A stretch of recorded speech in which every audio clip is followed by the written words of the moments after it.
I would like to share with all of you a few reflections on why it's so imperative that we move towards a circular bioeconomy.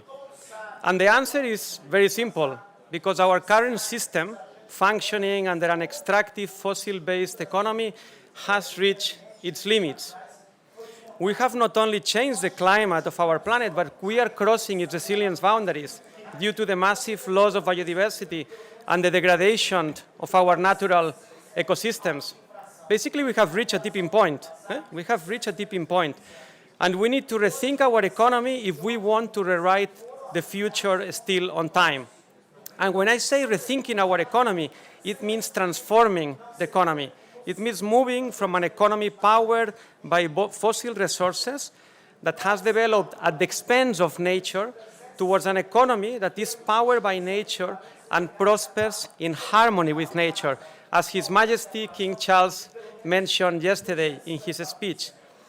And moving towards an economy powered by nature is fundamental to change the thermodynamics of the planet and avoid a planetary system-level failure. Let me explain you why, because this is very fundamental to why we need to move towards a circular bioeconomy. During the last 100 years, we moved from an open economic system powered by the sun, a limited source of renewable energy, towards a closed system powered by finite fossil non-renewable resources. The second law of thermodynamics is very clear about what happened with free energy, and we have liberated a lot of energy in a closed system. It results in irreversibility, destruction, disorder, and entropy.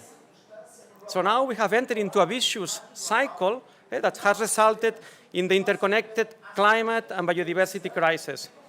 And we don't have any other option than to change back the thermodynamics of the planet. And to do that, the only scalable strategy that we have is nature.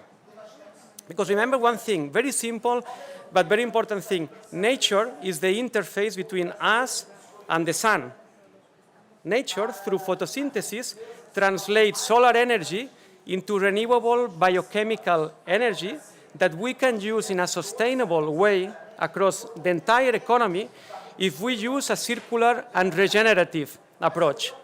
So this is basically what a circular bioeconomy is. It's an economy where life becomes its true engine and purpose. So let me emphasize three aspects, three principles for a successful transition towards a circular bioeconomy.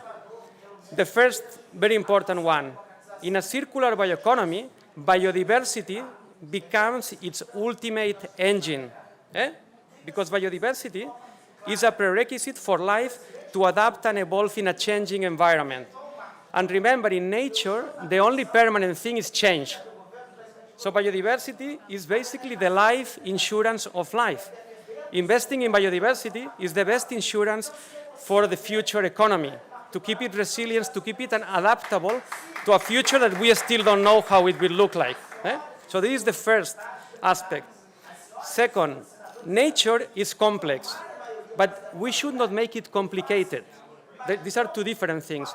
To avoid making nature complicated, we need to use a science-based approach, an approach that needs to also include the ancestral knowledge from indigenous communities, indigenous people and local communities that has been living in harmony for thousands of years. So we need to connect the dots between scientific and ancestral knowledge. Now the good news. The good news is that now we have the technologies to be able to translate this scientific ancestral knowledge into tools to better understand our impacts, positive and negative, towards nature. We have the capacity now, through digital technologies and advanced scientific tools, to be able to quantify and characterize the flow of ecosystem services resulting from nature-based solutions, which are the anchor for circular bioeconomy value chains.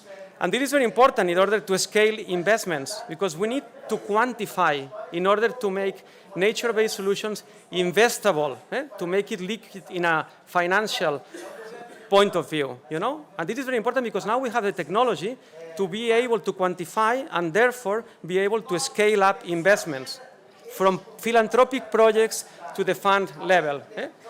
This is the second aspect. But the good news are not over yet, because now we have also the technologies to transform sustainably biological resources into a totally new range of bio-based solutions that can replace and environmentally outperform fossil products from all sectors of the economy: food, pharma, fashion, construction, packaging, transport.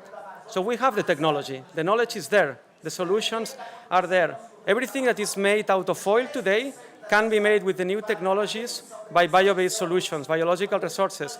The challenge now is to scale all these technologies at the laboratory level to the scale of the economy. And this is the challenge. And this connects me to my third point, my last point. A circular bioeconomy is about investing in nature to transform our economy rather than to offset for its failure. A circular bioeconomy is not about offsetting. It's about transforming. This is very important. Otherwise, it's not going to be a circular bioeconomy. We will be just compensating for the broken linear fossil economy. So in summary, a circular bioeconomy should be biodiversity-based, science, knowledge intense, and transformation-driven. These are the three important aspects to remember. And just to finish saying that I believe personally that the circular bioeconomy is the greatest business opportunity of the 21st century. I don't have any doubt. Remember, in the next 20 years, we need to put forward the greatest economic transformation in human history. If you look at the scale and the speed of change we need to put forward to get a net zero, nature positive, and inclusive economy. But the circular bioeconomy, and I want to quote His Majesty King Charles, the circular bioeconomy is also the greatest opportunity we have to realize, to understand that nature does not belong to us. We belong to nature. So thank you very much.